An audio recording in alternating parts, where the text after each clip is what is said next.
Hi, എന്താ പാടെ? സുഖല്ലേ? നമ്മളെ ജസ്ന കുറിനേട്ടനില്ലേ, ഇപ്പൊ കുറച്ച് ദിവസമായിട്ട് ആ ഹോസ്പിറ്റലിൽ നിന്ന് പോകുന്നതിന് ശേഷം ചെയ്യുന്ന പരിപാടി എന്താ അറിയോ? പഴയ ഏട്ടായിയുടെ ഒക്കെ പിന്നാലുള്ള പഴയ ഫോട്ടോസുകളും കാര്യങ്ങളൊക്കെ എടുത്ത് ഇങ്ങനെ പോസ്റ്റ് ചെയ്യുക. എന്നിട്ട് വലിയ വലിയ ആളുകളൊക്കെ ഓളെ സപ്പോർട്ട് ചെയ്യാണ്ട് എന്നുള്ളത് തോന്നിപ്പിക്കുക. അതായത് ഇതൊക്കെ മുമ്പ് പോസ്റ്റ് ചെയ്ത ഫോട്ടോസാണ്, അത് വീണ്ടും ഒന്നും കൂടി പോസ്റ്റ് ചെയ്യുക. അതിന് കാരണം ഒന്നേ ഉള്ളൂ, എന്താ അറിയോ? ഇപ്പൊ പുതിയതായിട്ട് ഇടണമൊന്നും ഏൽക്കണില്ല, അത് ഫുള്ള് ഏർമ കയറുകയാണ്. അപ്പോൾ ഓളെ രാശി ഉണ്ടായിരുന്നില്ലേ, ഇത് തമ്മിലടിപ്പിക്കുന്ന കുറച്ച് പോസ്റ്റുകളും കാര്യങ്ങളും, അതൊക്കെ ഓള് വീണ്ടും എടുത്ത് പോസ്റ്റ് ചെയ്തു. ആദ്യമക്കും ആരും മെയിൻറ്റെയിൻ ചെയ്യണില്ല. അപ്പോൾ ഓള് ട്രിക്കൊന്ന് മാറ്റി. എന്താ അറിയില്ലേ, ഓള് നിങ്ങളെയൊക്കെ ഒന്ന് സന്തോഷിപ്പിക്കാൻ വേണ്ടി വന്നിക്ക. കണ്ടിട്ടില്ലല്ലോ നിങ്ങളെ? ഇതൊന്ന് കണ്ടോ? ദൈവമുണ്ടോ എന്നൊക്കെ ചോദിച്ചാല് ഉണ്ടെന്ന് തന്നെ പറയണല്ലേ. എൻ്റെ ഇപ്പോഴത്തെ അവസ്ഥ കണ്ടോ? എൻ്റെ എനിമികളുടെ പ്രാക്കാണെന്ന് തോന്നുന്നു.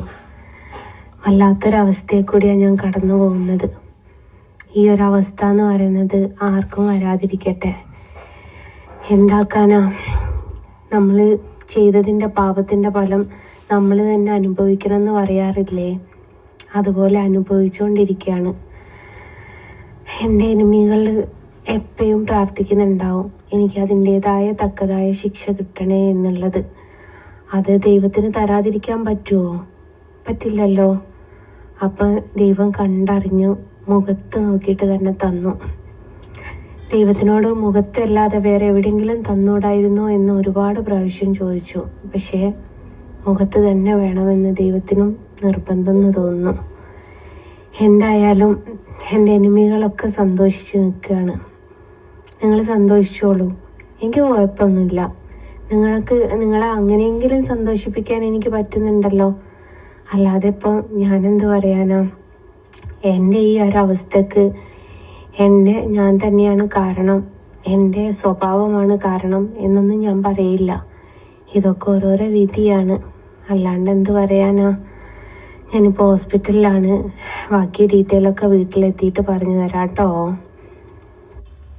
വീട്ടിലെത്തി. നിങ്ങൾ വിചാരിച്ചോ ഇങ്ങനെയൊക്കെ പറയൂന്ന്? നിങ്ങളൊക്കെ അപ്പം ഫസ്റ്റ് കേട്ടപ്പോ എന്തൊക്കെ ആയിരിക്കും വിചാരിച്ചത്? ദൈവം അങ്ങനാണ്, ദൈവമൊക്കെ കൊടുത്ത ശിക്ഷയാണ് എന്നൊക്കെ പറഞ്ഞിട്ട് നിങ്ങളിങ്ങനെ സന്തോഷിച്ച് വരികയല്ലായിരുന്നോ? ആ സന്തോഷമൊക്കെ പോയോ? കേട്ടില്ല നിങ്ങളെ? ഓള് നമ്മളിന്ന് സന്തോഷിപ്പിച്ചതാ. ഓള് വലിയൊരു രോഗിയാണ് എന്നൊക്കെ പറഞ്ഞിട്ട് സ്റ്റിക്കറൊക്കെ ഒട്ടിച്ചിട്ട് വന്നതാണ്. എന്തിന്? നമ്മളെ സന്തോഷിപ്പിക്കാൻ. കാരണം ജസ്നാക്ക് രോഗം വന്നു പറഞ്ഞാൽ മലയാളികൾക്ക് മുഴുവൻ ഭയങ്കര സന്തോഷമല്ലേ.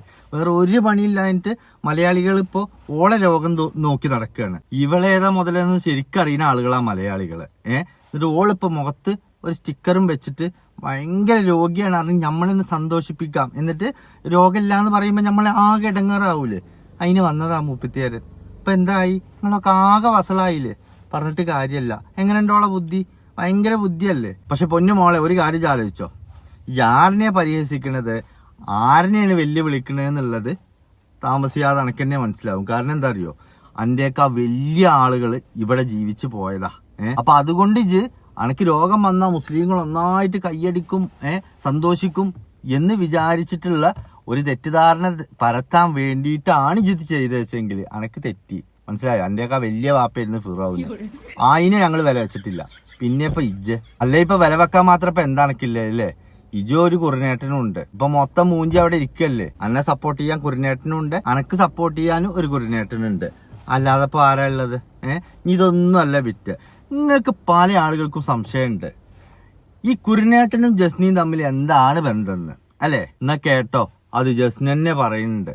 നല്ല വൃത്തിക്ക് മെഴുകി തൂറി വിറകണ ഒരു വീഡിയോ ഞങ്ങൾക്ക് കാണിച്ചു തരട്ടെ.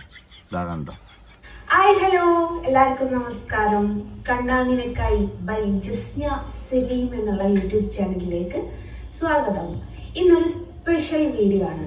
സ്പെഷ്യൽ വീഡിയോ എന്താണെന്ന് വെച്ചാല്, ഇത് ആര്, ഇത് എങ്ങനെ എൻ്റെ അടുത്ത് വന്നു, ആരാ, എന്താ, 100 ചോദ്യങ്ങളാണ് ഇവനെ ചുറ്റിപ്പറ്റിയിട്ടുള്ളത്.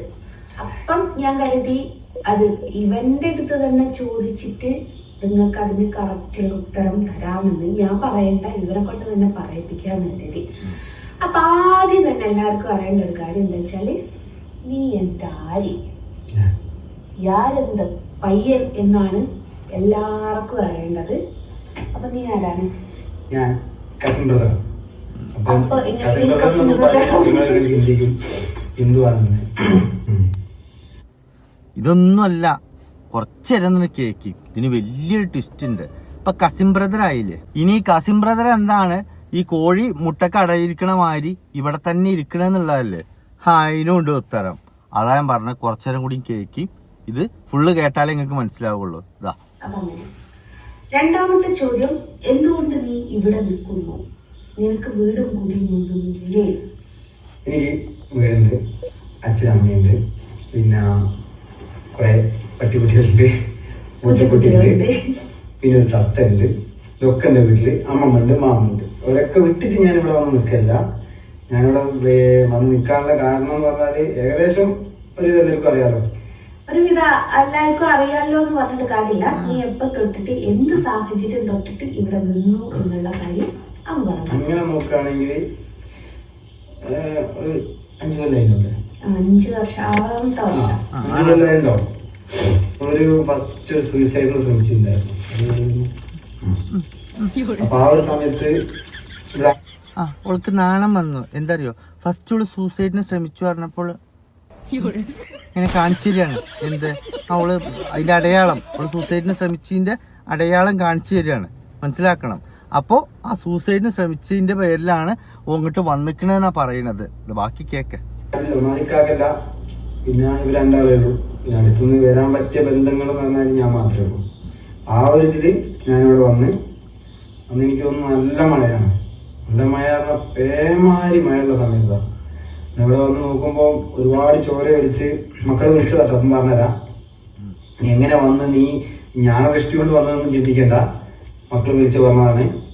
അങ്ങനെയാണ് ഞാൻ ഇവിടെ വന്ന് നോക്കുമ്പോൾ ചോര കയ്യിനെ കൂടി ചോര ഫുള്ള് കുളിച്ച് കിടക്കുക. ഞാൻ നേരെ ഹോസ്പിറ്റലിൽ പോയി കാണിച്ച് സ്റ്റിച്ചും കാര്യങ്ങളൊക്കെ ഇട്ട് അതിനുശേഷം ഇക്കാക്കം പറഞ്ഞ് ഇവിടെ നിന്നു. ഒന്നാമത് ആരുമില്ല, ഈ സോഷ്യൽ മീഡിയ കാര്യങ്ങളൊക്കെ ആയിട്ട് ഭയങ്കര ഇതാണല്ലോ. ആ ഒരു സമയത്ത് ഇതന്നെ കേട്ടില്ല നിങ്ങള്? അതിന്റെ ന്യൂട്രൽ അടിയിൽ കൂടെ എന്ത് ഇക്കാക്ക പറഞ്ഞു ഇവിടെ വന്ന് നിന്നോന്ന്. ഇക്കാക്ക ആരാ അറിയോ? നമ്മളെ മറ്റേ ആർക്കും കാണാൻ പറ്റാത്ത ഇല്ലാത്ത സലീമില്ലേ, അതാണ് ഇക്കാക്ക. അപ്പൊ ഇക്കാക്ക പറഞ്ഞു ഏതോളം ആത്മഹത്യ ചെയ്യാൻ ശ്രമിച്ചിക്കല്ലേ. അപ്പൊ ഇനി എങ്ങാനും ഇനി അടുത്തതും തോന്നിയാലോ എന്ന് വിചാരിച്ചിട്ട് ഇക്കാക്ക വിളിച്ചിട്ട് ഓനോട് പറഞ്ഞിരിക്കുകയാണ് ഇജ്ജ് അവിടെ നിന്നോന്ന്. അപ്പോൾ അത് പറഞ്ഞു ഓൻ തീരുന്നതിന് മുന്നേ ഓളെ പേടി, ഓളെ മരിച്ചാലോ വെച്ചിട്ട് പേടിയാ. എന്തായാലും ബാക്കി കേൾക്കാം. മനസ്സിൽ ഈ സൂയിസൈഡ് അല്ലെങ്കിൽ ആ ഒരു ടെൻഡൻസി മനസ്സിൽ ഇങ്ങനെ വന്നെടുക്കുന്ന ഇക്കാര്യം പറഞ്ഞ് ഇവിടെ നിന്ന് ഇവിടുന്ന് ജോലിക്ക് പോയിക്കുന്നു. അപ്പൊ അമ്മ അച്ഛനും പറഞ്ഞ അവരും പറഞ്ഞു. ആ സമയം തൊട്ടാണ് ഞാൻ അവിടെ നിൽക്കാൻ തുടങ്ങിയത്. ഞാൻ വന്നതിന് ശേഷം രണ്ടാമതൊന്നും ചെയ്തു അന്ന് ഞാൻ ഇല്ല. അതുകൊണ്ടാണ് അവിടെ നിൽക്കുന്നത്. അല്ലാണ്ട് എനിക്ക് വീടും കൂടിയും ഒന്നും ഇല്ലായിട്ടല്ല, അച്ഛനമ്മ ഇല്ലായിട്ടല്ല. എനിക്ക് നല്ല അച്ഛനമ്മയുണ്ട്. ചില അമ്മായിമാര് പറഞ്ഞാല് എന്റെ അമ്മ ആരെ കൂടെ കിടക്കാനും കാര്യങ്ങളൊന്നും പോയിക്കില്ല. അമ്മായിമാര് പോകുന്നമാരൊന്നും പോയിക്കില്ല. അവരവരുടെ കൾച്ചർ പറയുന്നു. അല്ല, പല ആൾക്കാരുണ്ട്. കാരണം ഒരു അമ്മമാരെ പറ്റി പറയുമ്പോൾ ഏതൊരു മക്കൾക്കൊരു ഇതുണ്ടാവുമല്ലോ. ആ ഒരു സമയം തൊട്ടാണ് ഞാനിവിടെ നിൽക്കാൻ തുടങ്ങിയത്. അപ്പൊ ഇവനെ ശരിക്കും പറയാ വെച്ചാൽ എല്ലാവരും എനിക്ക് ഒരു പ്രൊട്ടക്ഷൻ എന്നുള്ള രീതിയിൽ നിർത്തിയതാ. ഞാൻ ഏത് നിമിഷവും എന്തും ചെയ്യുന്നുള്ള ഇവരുടെയൊക്കെ പേടി. ഇപ്പൊ എനിക്ക് അങ്ങനെയല്ല കേട്ടോ, ഒന്നും ഉണ്ടായിരുന്നില്ല, അതൊന്നും ഞാൻ പറയുന്നില്ല. അപ്പോ ആ ഒരു ഇത് ഒന്നാമത് ഞങ്ങള് 3 പേരും ഒറ്റക്കാണെന്ന് പറയാം. ഈ ഒരു അടുത്ത് പ്രദേശങ്ങളിൽ വെച്ചാൽ വീടുകളൊക്കെ കുറവാണ്. അപ്പൊ ഇവർക്കൊക്കെ ഒരു പേടി. ഞാൻ ഉണ്ടായിട്ട് തന്നെ പലതവണയും പല സൗണ്ടും ഗ്ലാസ്സിന് മുട്ടി പോകുന്നതും ഡോറിന് മുട്ടി പോകുന്നതൊക്കെ ഇടയ്ക്ക് തുറന്നു നോക്കുമ്പോൾ ആരെയും കാണില്ല. ഞാൻ ഉണ്ടായിട്ട് വെള്ളാച്ചിപ്പോക്കനായിരിക്കും. ഞാൻ ഇല്ലെങ്കിൽ എന്തായിരിക്കും? ഇതിൽ തന്നെ യൂട്യൂബിലാണെങ്കിലും പല ആൾക്കാരും ചോദിച്ചേക്ക് എന്റെ എങ്ങനെയുണ്ട്? ഉണ്ടാകുമ്പോ തന്നെ പല ആളുകളും വന്നിട്ട് മറ്റേ വാതിൽമ മുട്ടിയിട്ട് പോണുണ്ട് ഇത്ര. അപ്പൊ ഓനെങ്ങാനും ഇല്ലാതിരുന്നെങ്കിലോ? ഇതൊക്കെ കേൾക്കുമ്പോ കാക്കി വീട്ടുകാരും ഇവിടെ തന്നെ നിക്കണം. ഓൾക്ക് എപ്പോഴും ആത്മഹത്യ ചെയ്യാൻ തോന്നുന്നത് അറിയില്ലല്ലോ. പിന്നെ ആരാ ഉള്ളത്? ആകപ്പാടുള്ളത് അവിടെ ഒരു വാപ്പി ഇമ്മയല്ലേ. അഥവാ ഓൾക്ക് ആത്മഹത്യ ചെയ്യാൻ തോന്നിയിട്ടുണ്ടെങ്കിൽ ഇവിടെ 24 മണിക്കൂറും വേണം എന്ന് പറഞ്ഞിട്ടാണ് ഓൻ നിക്കണേന്ന്. മനസ്സിലായില്ലേ? ഇപ്പൊ ഓൻ നിക്കണീന്റെ കാരണം ഇതൊന്നും അല്ല, ട്വിസ്റ്റ് ഉണ്ട്. ബാക്കിയും കൂടിയും കേട്ടി. എന്റെ ഭാര്യയാണോ, എന്റെ സ്റ്റെപ്പിനിയാണോ, അങ്ങനെ എങ്ങനെയാന്നൊക്കെ നമുക്ക് നമ്മളെ പെങ്ങൾ എന്താണെന്ന് നമുക്കറിയാം. മറ്റുള്ള ഓപ്പോസിറ്റ് നെഗറ്റീവ് ചിന്തിക്കുന്ന ആൾക്കാർക്ക് എങ്ങനെയാണെന്ന് എനിക്കറിഞ്ഞതാ. അല്ലെങ്കിൽ ഞാനൊരു കാര്യം ചെയ്യട്ടെ, ഒരാളിപ്പം വീട്ടിലിപ്പോ വന്ന് ഒരു പലരും പറഞ്ഞൊരു കാര്യമുണ്ട്, ഞാൻ ഇവനൊന്ന് അടുത്തിരുന്നാല് ആങ്ങളെയും പെങ്ങളും എങ്ങനെയാ അടുത്തിരിക്കുക, ഞാൻ ഇവന്റെ കയ്യിലൊന്ന് പിടിച്ചാല് ആങ്ങളെയും പെങ്ങളും എങ്ങനെയാ കയ്യിൽ പിടിക്കുക, അങ്ങനെ അങ്ങനെ 100 കാര്യങ്ങൾ ചോദിക്കുന്നുണ്ട്. ഞാൻ ഇതിനു മുമ്പ് നിങ്ങൾക്കൊക്കെ അറിയാമെന്ന് വിചാരിച്ചു, സൂയിസൈഡ് അറ്റംപ്റ്റിന് ശ്രമിച്ച് MMC കിടക്കുന്ന സമയത്ത് മൂക്ക് പമ്പിട്ട സമയത്ത് ഛർദിച്ചപ്പോ കൈ ഇങ്ങനെ വെച്ച് തന്നിട്ടുണ്ട്. അപ്പൊ അതാരും കാണാൻ വന്നില്ല. അത് പൊതുവെ നമ്മൾ പോസ്റ്റ് ചെയ്തിട്ടില്ല, ആരുമായിട്ട് വീഡിയോ എടുത്തിട്ടില്ല. അത്രമേൽ നമ്മളെ സംരക്ഷിക്കുന്ന ഒരാളെ കുറിച്ച് നെഗറ്റീവ് മാത്രമേ പറയൂ. നമ്മുടെ സമൂഹം അതാണ്. എങ്ങനെ നോക്കിയാലും ഇപ്പൊ ഒരാളുടെ കൂടെ, ഒരാണിന്റെ കൂടെ ഒരു പെണ്ണിനെ കണ്ടാൽ, പണ്ടൊക്കെ നമ്മൾ സ്കൂളിൽ നിന്ന്, നിങ്ങൾക്കൊക്കെ അറിയാമായിരിക്കും, സ്കൂളിൽ നിന്ന് ഒരു ആൺകുട്ടിയോട് മിണ്ടിയാല് അന്നപ്പോഴേക്ക് അവര് ലൈനാണ് എന്ന് പറഞ്ഞ ആരും മിണ്ടി പോകില്ല. ഇപ്പൊ ആ ജനറേഷന് മാറി ഇപ്പം കുറച്ചുകൂടി മെച്ചപ്പെട്ട് വന്നതെന്നും പറയാനില്ല. ആൺകുട്ടിയും പെൺകുട്ടിയും നടന്ന അവരറിയില്ല. അത്രയായിട്ട് കണ്ട മറ്റേ ഈ സദാചാര ആൾക്കാരും അതും ഇതും ഒക്കെ ഞങ്ങൾ സദാചാരം ഒരുപാട് നേരിട്ടിട്ടുണ്ട് കേട്ടോ. കാരണം നേരിടാൻ കാരണം എന്താ വെച്ചാല്, ഒന്നാമത് ഇവന് ഹിന്ദു മതസ്ഥനായിട്ടാണ് നടക്കുന്നത്, ഞാൻ മുസ്ലിം മതസ്ഥയായിട്ടായിരുന്നു നടന്നത്. അപ്പൊ ഞങ്ങൾ തമ്മിൽ എങ്ങനെയാണ്, എവിടുന്നാണ്, എപ്പോഴാണ് എന്നുള്ള ചോദ്യങ്ങളൊക്കെ ഒരുപാട് വന്നിട്ടുണ്ട്. അങ്ങനെ കുറെ പ്രശ്നങ്ങളൊക്കെ നേരിട്ടിട്ടുണ്ട്. പിന്നെ വീട്ടിൽ ആരൊക്കെ ഉണ്ട് എന്നുള്ളത് പറഞ്ഞു. ഇനിയിപ്പെന്താ ജോലി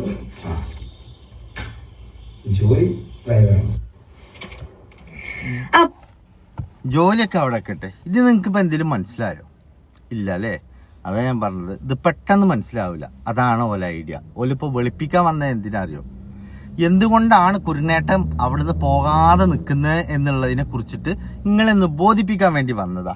പക്ഷെ ഇതിൽ സംഭവം എന്താ വെച്ചിട്ടുണ്ടെങ്കിൽ 6 കൊല്ലം മുമ്പ് വന്നതാണെന്ന് ഇവരെന്നെ പറഞ്ഞു. ഈ 6 കൊല്ലം മുമ്പ് എന്തിനു വന്നു? ഇവൾ അടിക്കടിക്ക് ആത്മഹത്യ ചെയ്യല്ലേ? ഇവള് ഇങ്ങനെ സിഗ്നലൊക്കെ കാണിച്ചു തന്നില്ലേ? 6 കൊല്ലം മുമ്പ് ഇവൾ ആത്മഹത്യ ചെയ്യോ എന്നുള്ള പേടി കൊണ്ട് കുരുനേട്ടനെ കാവൽ നിർത്തിയതാ. ഇതൊന്നും അല്ല ട്വിസ്റ്റ്. ഈ 6 കൊല്ലമായിട്ട് സ്വന്തം ഭാര്യ ഈ ആഴ്ചയിൽ 3 ആത്മഹത്യ ചെയ്യാൻ ശ്രമിച്ചിട്ടും സലീമിനൊന്നും വരാൻ തോന്നിയില്ല, സലീമിനൊന്നും കാണാൻ തോന്നിയില്ല. മനസ്സിലാക്കണം. പക്ഷെ സലീം ഉണ്ടല്ലോ, അത്രയും ഉത്തരവാദിത്തമുള്ള ഭർത്താവ് ആവുകൊണ്ട് എന്ത് ചെയ്തു? കുരുനേട്ടനെ അവിടെ നിർത്തി. എന്നിട്ടും കുരുനേട്ടൻ അവിടെ ഉണ്ടായിട്ട് തന്നെ വാതിലുമൊക്കെ വന്ന് ആരൊക്കെ മുട്ടിപ്പോണ്ട്. ഇത്ര കുരുനേട്ടൻ കേട്ടതാണ് സൗണ്ട്. അതാ പറയാനില്ലേ ഏത്, ഞാൻ അവിടെ ഉണ്ടാകുമ്പോൾ തന്നെ ആരൊക്കെ വന്ന് മുട്ടിയിട്ട് പോണുണ്ട് എന്നുള്ളത് മനസ്സിലാക്കണം. ഈ 6 കൊല്ലമായിട്ട് ഇപ്പൊ ഈ വീട്ടിലുണ്ട്. കേൾക്കണങ്ങള്, ഈ 6 കൊല്ലമായിട്ട് സലീമോട്ട് വന്നിട്ടുമില്ല. അതെന്താ കാരണം? കാരണം സലീം ഏൽപ്പിച്ചിക്കണല്ലോ കുരുനേട്ടനെ. കുരുനേട്ടൻ ഇവിടെ ഉണ്ടാവുമ്പോ എന്തിനാ സലീമിന്റെ ആവശ്യം? ഒന്നു പോലെ നോക്കും മറ്റേ കുരുനേട്ടം. പിന്നെ സലീമിന്റെ ആവശ്യമല്ല.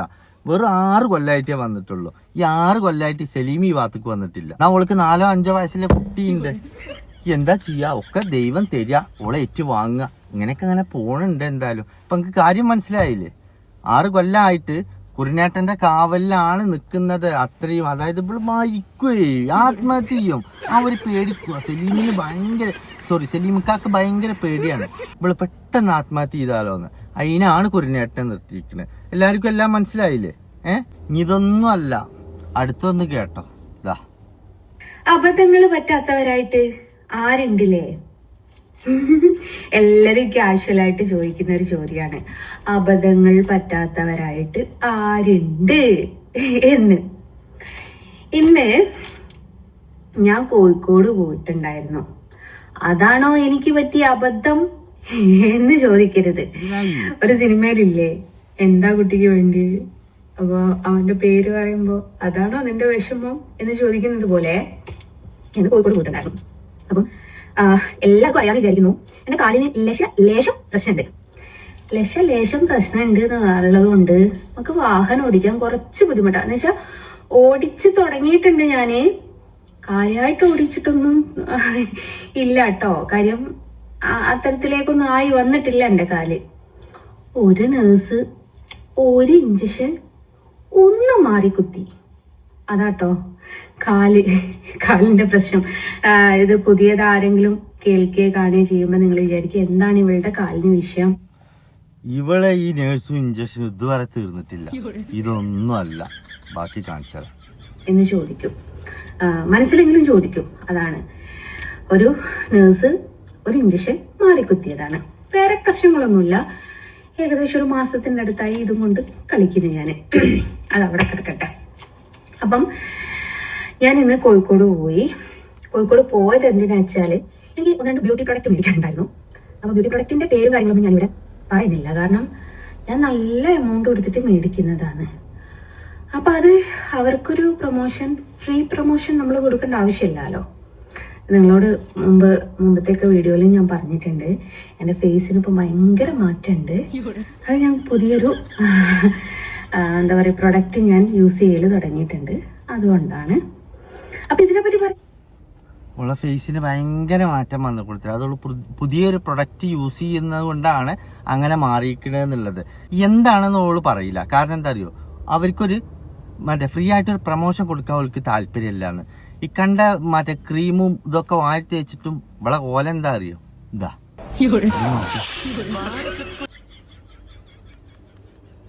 ഈ ലുക്കിനാണ് ഇപ്പൊ ഓള ആ ക്രീമൊക്കെ പാടെ തേച്ച് വാരി കൂട്ടിയിരിക്കണത്. ഇതാർക്കും പറഞ്ഞു കൊടുക്കരുത് കേട്ടോ, ഇത് പറഞ്ഞേ കൊടുക്കരുത്. ഓ, ആ കടക്കാർ വരെ വിചാരിച്ചിട്ടുണ്ടാവും നല്ല കാലം പറയാന്ന്. കാരണം എന്താ അറിയോ, എൻ്റെ പ്രൊമോഷൻ എന്നും പറഞ്ഞു കഴിഞ്ഞാല് ആ സ്ഥാപനം ഇല്ലാതാകുക. പിന്നെ ഇപ്പൊ ഇവള് വിചാരിക്കണ എന്താ വെച്ചാൽ ഇവള് ഈ ജീൻസ് പാൻറ്റും ഈ ടീഷർട്ടൊക്കെ ഇട്ട് കഴിഞ്ഞിട്ടുണ്ടെങ്കിൽ 17 തികയാത്ത പാൽക്കാരി പെണ്ണാന്ന അജാതി ലുക്കല്ലേ. ഇതൊന്ന് നോക്ക. ഇതൊക്കെ കണ്ടു കഴിഞ്ഞിട്ടുണ്ടെങ്കിൽ സത്യം പറയാലോ, എൻ്റെ ക്രീമിന്റെ പേര് പറയരുതിട്ട് നമ്മളൊക്കെ അറിയാതെ വാങ്ങുന്നുണ്ടെങ്കിൽ അത് നിർത്തി പോവുള്ളൂ. ഈ ലുക്കും ഈ മൊഞ്ചൊക്കെ പാടെ കണ്ടിട്ട് ആട്ടാ പായിരാക്കൊക്കെ അന്നെന്ന് കണ്ടു കഴിഞ്ഞിട്ടുണ്ടെങ്കിൽ ഏത് ചരട് കിട്ടിയല്ല പിന്നെ ആ പേടിപ്പനി പോവുക. കേട്ടോ, ഓളപ്പ രഹസ്യമായി വെച്ചിക്കാത്രേ ഓളെ ക്രീമിന്റെ പേര്. ഇത് രഹസ്യമായിട്ട് തന്നെ വെച്ച മോളെ. അപ്പോൾ കാര്യങ്ങളൊക്കെ നിങ്ങൾക്ക് ഏറെക്കുറെ മനസ്സിലായില്ലേ എന്തുകൊണ്ടാണ് കുരുനേട്ട അവിടെ നിൽക്കുന്നതെന്നില്ല. വെറും 6 കൊല്ലമായിട്ട് ഇക്ക നോക്കാൻ ഏൽപ്പിച്ചതാണ്. എന്തിന്? അടിക്കടിക്ക് ആത്മഹത്യ ചെയ്യുമല്ലോ, അതിന് വേണ്ടിയിട്ട്. 6 കൊല്ലമായിട്ടുള്ളൂ. ഓലെ ഓർമ്മ ശരിയാണെങ്കിൽ 6 കൊല്ലമായിട്ടുള്ളൂ. ഇനിയിപ്പോൾ എത്ര കൊല്ലം കൂടി ഇരിക്കേണ്ടിയിരുന്നാവല്ലേ. എന്തായാലും ഇപ്പോൾ ആ ഹോസ്പിറ്റലിലൊക്കെ പോയി ഇഞ്ചക്ഷൻ മാറി കുത്തിയായിരുന്നു, കുറേ നഷ്ടപരിഹാരത്തിന് നോക്കി, പോലീസ് സ്റ്റേഷനിൽ പോയി, എവിടെ ഒന്നും അത് ക്ലച്ച് പിടിച്ചില്ല. അവസാനം ഇപ്പോൾ പഴയ പോസ്റ്റും കൊണ്ട് ഇറങ്ങിക്കുക. എന്ത് കുരുനേട്ടനെ എങ്ങനെ ഇവിടെ എത്തി, കുരുനേട്ടനും ഞാനും തമ്മിലുള്ള ബന്ധം എങ്ങനെ, എന്തിൻ്റെ അടിസ്ഥാനത്തിൽ ആ കുരുനേട്ട ഇവിടെ വന്നു. മകളെ, ഇത് പറ്റുകയാണെങ്കിൽ എൻ്റെ തൊലി ഊരിയിട്ട് ആ കാണ്ടാമൃഗത്തിന് കൊടുക്കുക. അതിനൊന്നും ഇപ്പം അത്ര കട്ടിയില്ല അത്ര തൊലിക്ക്. ശരി, എന്നാ ഞാൻ പോവുക. ബായ്.